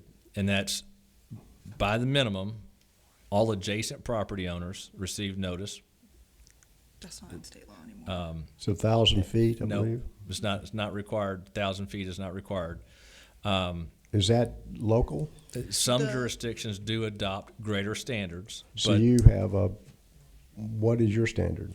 The notification standard for the City of Social Circle is we mail notices to adjacent property owners. So any property that touches the requested, the affected property, we also post signs on each property, and we have to publish in our legal organ, which would be the Walton County Journal or the Walton Journal. Okay, well, that would be an example of the first thing I mentioned, that it's easier to do business in Social Circle than it is in Walton County or other jurisdictions. So, in fact, I'm surprised that it's even that's not been challenged one way or the other. I mean, it could be that you don't need it, but I would think that just adjacent, that means it could be one person or two people that would even know about it. In fact, I only found out about it by reading it in some, I think, it's paper somewhere, local paper. It wasn't a notice; it was a newspaper article. Okay, thank you. 18 seconds. So, anybody can say anything for 18 seconds? Okay, seeing none, the applicant does have their time for a rebuttal. All right. First of all, thank you everyone here for your questions. We are trying to be the best neighbor we can be. You know, we're trying to work with the community. To that point, we took in this was originally a 5-parcel layout, and when it was presented to when the county reviewed it for a de-annexation, and they had some pushback because this one small parcel on Partee Trail was too close to some of the residential, we worked with you guys and we said, hey, you know what, we don't need that. We can keep that in the county. We can keep that zone where it is. We're still buying it. We're still paying for it, but we'll leave that untouched. And one thing that's been brought up a couple times now is, why did we not just stick in the county as opposed to ask for an annexation to be brought into the City of Social Circle? And one thing that I think people are missing to a certain extent is, of the 4 parcels that we are talking about today, because we're not doing that small parcel to the southeast. Wait, where is this thing? Keep going. Back. Oh, sorry. It's okay. You want to go to your slides? Yeah, go to that one with the green. This one? Yep. So parcel 1 is in the City of Social Circle, as I mentioned, and it's also already zoned for light industrial. So because of that, to stick with the county, we want all 4 parcels to be under the same jurisdiction. And that would entail us de-annexing parcel 1, which is already light industrial, which is our intended zoning, from the City of Social Circle, and bring it into unincorporated Walton County, which would be unclear on what the zoning would be. It's not currently in Walton County. And so obviously the path from our perspective, least resistance, and how we thought we would get the most support with the community, with local officials, is by saying one of the 4 parcels already is exactly what we want it to be from a light industrial standpoint. It's already what we want to be from an annexation standpoint. All we're asking is taking the same 3 other parcels that abut this parcel, all currently under the same ownership, and what will be under new ownership, and convert the use to light industrial, or sorry, convert the zoning to light industrial, and then or annex it into the city of Social Circle to match the parcel that's already, as we would like it. So this isn't we're not trying to do is to radically change an area, middle of wide open farmland and with no industrial nearby. You can even see on this aerial, there is a bunch of industrial nearby. There's a bunch of industrial to the southwest of our site. One of our sites, as I mentioned, is zoned industrial already. And, this is going to be, based on the City of Social Circle's long-term vision, an industrial corridor. And from our perspective, we believe that a data center here with low employees, with no tractor trailers coming in and out, with no, much less traffic, much less employees, much higher burden on the schools, but a much higher benefit to the tax base is really the ideal use for this site. And on the tax base point, we decided to annex a site to match parcel number 1 into the City of Social Circle. The benefit for that, for us, is we have all 4 parcels under the same zoning, under the same jurisdiction. The benefit for the City of Social Circle is obviously that $55 million of tax revenue that's anticipated. That's not going to the county exclusively. City of Social Circle, I forget the exact breakdown, is getting a substantial portion of that, which we use to fund the schools, get the lead out of the water, everything that, the City of Social Circle and anybody would want for their community. Okay. Go ahead. I think one of the topics Ryan didn't cover there. We got 5 minutes. 5 minutes, 38 seconds. Okay, sorry. Thank you, ma'am. There was a questions on the roads as we move past this phase into zoning and we get in design. We're going to have to do traffic analysis for our encroachment permits. Well, we will study our access point and the surrounding roads as determined by GDOT and the city to analyze those impacts on the external roads and the community networks. So along to Ryan's point of our acknowledgement of concerns of the local residents and the surrounding neighbors related to Parcel 5 was another reason that we chose to have Amber Stamp as the emergency only gated off access for no other reasons to be accessed other than emergency vehicles, and to use the bypass. I mean, the current driveway to access the parcel is off Amber Stamp, but just in concert with the use, it makes more sense for that driveway to be off the main truck corridor in the county. So I just want to address that question specifically. Thank you. Okay. So at this time, we'll close the public hearings. We'll move to the business items, and that's where I'm going to lean to you guys. I can answer any questions you guys might have. I know it's been a minute since we've gone over the annexation request. That's going to be our first item up. Just a reminder, staff is recommending approval of the request to annex in only 2 parcels. So we'll need the motion to reflect that. Since we did advertise for that third-party trail to be out, we just need a motion that would reflect only the 1705 and 1599 of Amber Stap Studdard would come into the, however you guys want to do that, actually.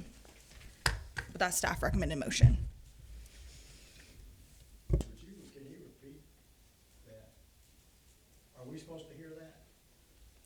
There is no more public comment. This portion of the meeting is reserved for discussion of the board. So we're not supposed to understand that. I can repeat it, but I didn't understand what you're even.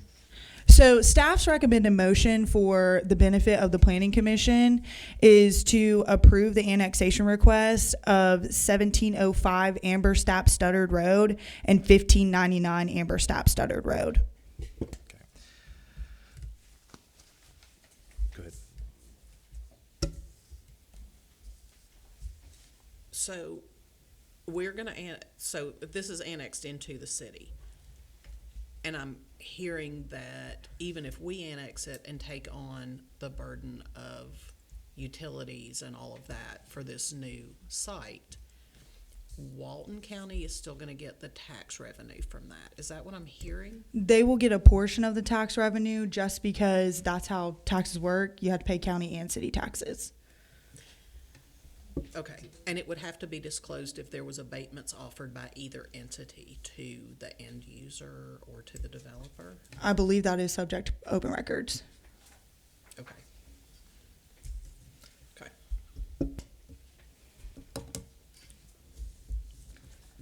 Anybody else have any questions or comments? I've struggled with this since the packets came out. Looked at it. My struggle, my concern is the further encroachment of industrialization into low density and agricultural areas. I don't think that's a good land use pattern for us to set. I understand the bypass is where we want our industrial, but if you look at the parcel map, the piece that's in the city now, that's zone light industrial, is not but maybe a fifth of the size of the property that's requested to be annexed. So I've got some real concerns about annexing the property into the city. Now, again, we're just the recommending body. I think the city council will certainly take the grab at it because it's more taxation. Means more money for them to make quality of life improvements for the city as a whole without taxing the current residents that we have. I think about what could be developed on the property under the current AG1 in the county, and would it be better if it were served by the city? So I've struggled with the annexation request. I've struggled with all the items. Realistically, the two biggest, in my opinion, are further down on this list to vote on. But I've really struggled with the idea of bringing in this larger piece of a property, which would substantially increase the size of the city, and then that's my concern. So I can't sit here and support that at this moment. But that's, I'm just one voice on the commission.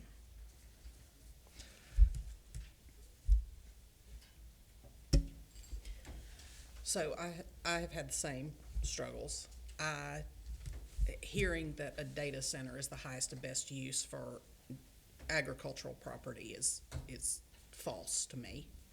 I understand that we have a very large data center, as the crow flies, not 3 miles from where this would go in. There is power there. There is all kinds of things there.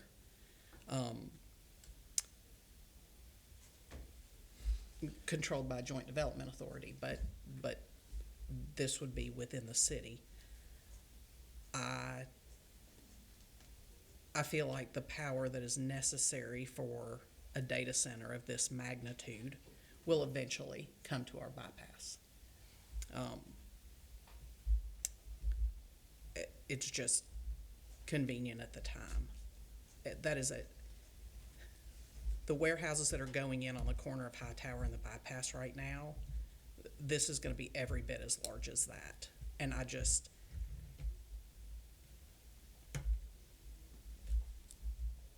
it is, I don't think we need to annex in anymore for that, is my personal opinion.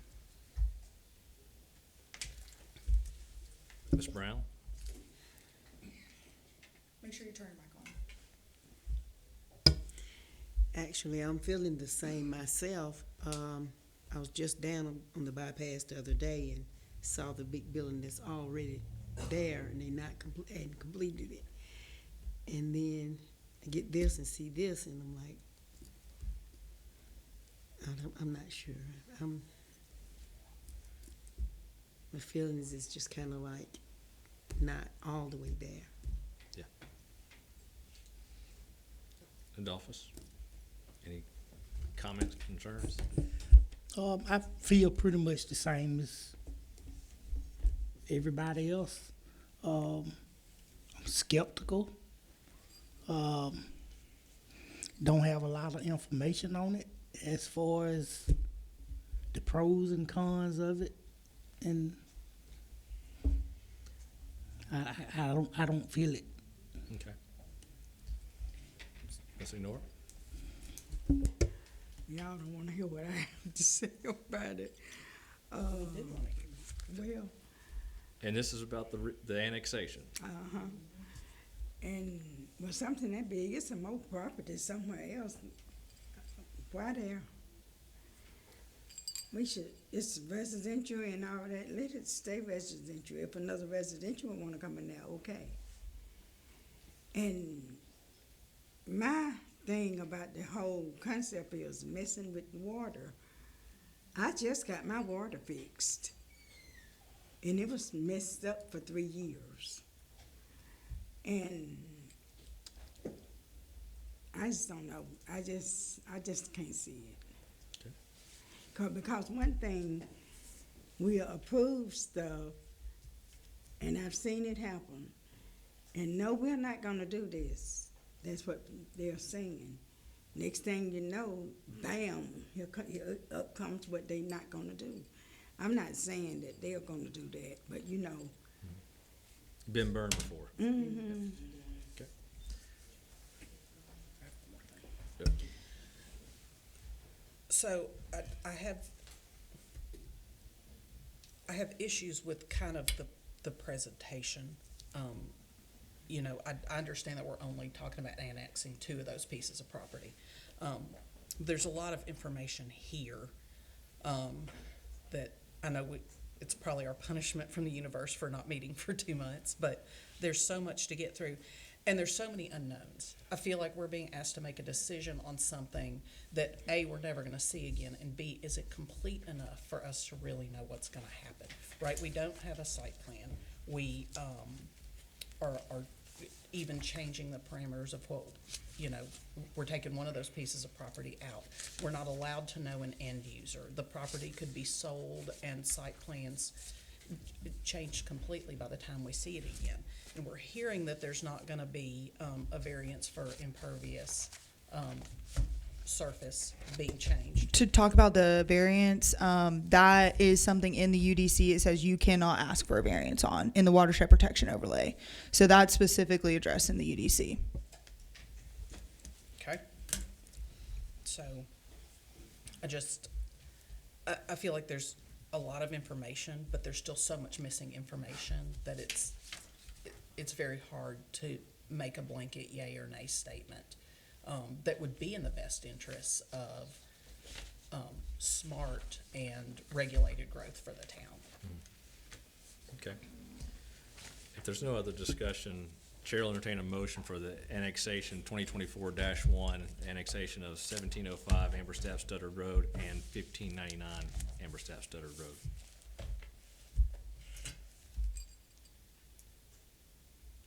I'm gonna motion that I'm gonna motion that we recommend declining at this time. Okay, we have, Second. okay, we have a motion to deny, and we have double seconds. Okay, all right, all right. All those in favor of the motion to recommend denial of the annexation at 1705 Amberstaff and 1599 Amberstaff Studdard Road, please signify by raising your hand. Thank you. Motion passed unanimous. The next is the future land use map. So with zoning, you have to have a future land use map. Future land use map for 1705 and 1599 Amberstaff Studdard Road would be changed from Walton County Conservation to City of Social Circle Industrial. What's your, it's kind of, if we've recommended to denial on annexation, then it seems like it would follow suit on recommendation for denial on future land use. Is that land use for that property appropriate? I just need a recommendation to denial. It isn't applicable at this point because the recommendation was to deny the annexation. Okay, So motioned. okay, we have a motion. Second. Okay. Okay. All those in favor of the recommendation to deny, please signify by raising your hand. Thank you. And the rezoning. So obviously, if we recommend a denial and annexation and the future land use map, it makes sense to rezone. But before we do that, I want to bring to light OCGA 3666-4, and specifically 4E, and states a qualified municipality, in this case Social Circle, into which a property has been annexed may, by the adoption of a zoning ordinance, that all annexed property shall be zoned by the municipality without further action for the same use for which the property was zoned immediately prior to such annexation. That to me means that if we were to annex this, if city council were to annex this request, that they can't zone it in light industrial as requested. It would have to be brought into the city with the same use. And I asked that question earlier of Ashley, what's the zoning in the county? And it's AG1. Well, what's our next, we don't have an AG1, but what's consistent with AG1? And that's our agricultural zoning.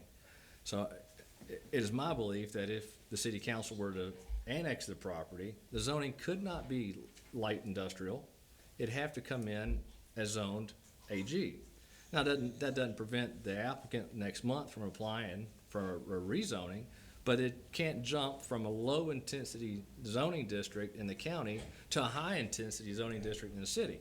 And I think that's the purpose and intent of that state law.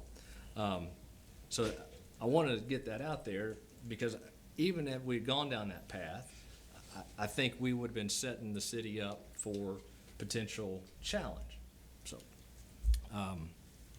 as with the annexation and the future land use map, the chair will entertain a motion to deny the zoning. Motion to deny. I second the motion. Okay, all those in favor of recommending denial of the zoning, please signify by raising your hand. Thank you. And we get to the special use permit. Obviously, you can't have a special use permit for a data center if you don't have the zoning in place. Special use permit, Ashley, they can expire, right? If the use has not begun within so many months? Yes, that is correct. I'd have to double check on exactly how long that is. Typically, in other jurisdictions I've worked in, it's about a year. Some jurisdictions even do it with zoning. You can revert that zoning back if a project hasn't been started within a year. So with the special use permit, we look at those criteria, and there are specific criteria in which our ordinance identifies for zoning and for special use. And if the special use, the questions we heard tonight that we don't fully know. We don't know what the end user is going to be. We don't know the power supply. If that gets to that 1 year mark and the special use permit expires, then that property has an industrial zoning district. And when we look at zoning, we have to look at all the uses that would be allowed in that zoning district and have to ask ourselves, are those uses appropriate for that area? And I think it would be a disservice to the residents that live out there and a severe disservice to the city had the special use permit been approved and the applicant not been able to get the necessary ducks in a row, so to speak, to get started within that 1 year. That special use permit expires, and then we could have another 2 million square foot distribution center causing much more greater impact on the surrounding environment than what we have now. So with that said, Chair will entertain a motion to deny the special use permit request. I make the motion that we just deny the special use. Okay. Okay, we have a motion and a second. All those for denial signify by raising your hand. Thank you. Okay. Now, again, ladies and gentlemen, thank you for coming out. The city council, they can take our recommendations on all 4 of these and throw them out the window, or they can listen to them and follow them. If you have some concerns, please show up to the mayor and council on January 21st. At this time, we have one more item. We have new business that Ashley, you want to introduce this? Y'all are more than welcome to stay if you want to. If not, y'all can go ahead and head out. I know it's getting late. We'll give y'all some time to head out if you want to. The maps that you shown up there, we get a copy? Yeah, they're on our website. If you go to socialcirclega.gov under agendas and minutes, you can pull up the, yep. Yeah, absolutely. The staff report's on there, the full application, all that stuff's on there. Yeah, well, I mean, We're gonna take just a quick, Brief recess. brief recess. Yes, sir. Yeah, absolutely. So what's this? I just wanted to get y'all's opinions on the dates, the way they fall. It's the week of Thanksgiving and the Setting day the before. calendar. Setting the calendar. Okay, because I was looking at this and I was like, wait a minute, that's the minutes. I was like, wait. We ran out of paper. Gotcha. Yeah, this is a heck of a packet. I know. This is probably the biggest packet we've had since. The UDC. Yeah. So, yes, ma'am.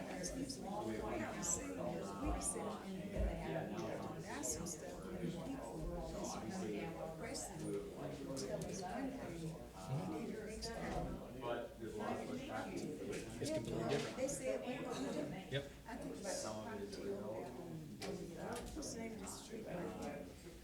On, Hightower?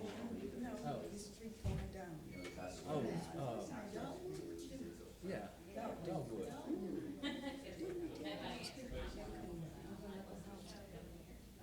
No, they had to subdivide it. They had to subdivide the property. Oh, okay. Yeah. And I thought. They said that they wouldn't show me. they subdivided the property, and I think they sold I'm sorry, I wasn't paying attention. on What was the? Dogwood. Oh, yeah. For residential zonings like that, they can only build a house. Like that's the only use really you can have. Is it the same guy that came to us in September? Is he the one that built that one on Dogwood?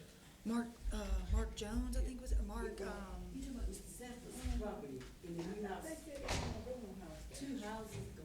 One of them they fixed. One already. yeah, you're talking about 308 Dogwood, right? Yes. He subdivided that property and he built a new, he did build. No, they did. No. He said We're he's gonna get through rezoning to build a new house. If he wasn't gonna build a new house, he wouldn't have rezoned to subdivide it. Yeah. That's what I said. Yeah. That's why we got to be careful how we pass these zoning things because they just wait and jump at. Well, if you have any questions, please. So It we're was asked if we had any questions at that meeting, but Yeah. I thought it was several. He said he was gonna fix, renovate one. And build, so that one is now 304 Dogwood, if I remember right. So we're gonna reconvene because they've got Arctic air blowing in now. Sorry, I got warm, y'all. We can turn Okay, the go ahead. turn the heat Go ahead. down. It won't take that long. Yeah, so this is, I know it says 2024 in your packet, but it's supposed to be the 2025 application submittal deadlines and public hearing dates. The reason I brought this before you guys to approve is because the way our meetings fall, especially around Thanksgiving and Christmas, technically we would be open, I believe, but they would be right in Thanksgiving week and Christmas week. So I have some proposed alternative dates. For the November meeting of 2025, I have 11/20, which is a Thursday. So it would be the Thursday before Thanksgiving. And then I have the December meeting being 12/18. So just like this, those are both Thursdays instead of Tuesdays. And they would be right before they would be the week before the holidays. November 20th and 12/18. It's currently highlighted as 11/25 and 12/23, but I know no one wants to meet the day before Christmas Eve. What are they? Okay. 11/18. No, 11/20. 11/20 and 12/18. I know we're all brain dead. Just send it the email, so this is the days we're meeting. Okay. I wanted you guys to have some freedom of choice. We'll certainly, Ashley will notify us in November and December, the meeting dates, and we'll happily be here. Yeah, if necessary, When even. do you think we know what we're gonna be doing on those days? I'm just throwing it out there because, quite frankly, I don't want to meet the week of Thanksgiving. I won't be in town, and I don't want to meet the week of Christmas either. So, So I am gonna motion that we approve the new dates. perfect. All in favor, raise your hand. Thank you. Approve something. And, anything else, Ashley? That's it. I'm sorry. Who was the second on that? Was it you, Glenda? Or okay, Signor. And at this time, 8:01, I'm going to call this meeting adjourned. Thanks, guys. Nope. No, not typically. Some boards do it. Ooh.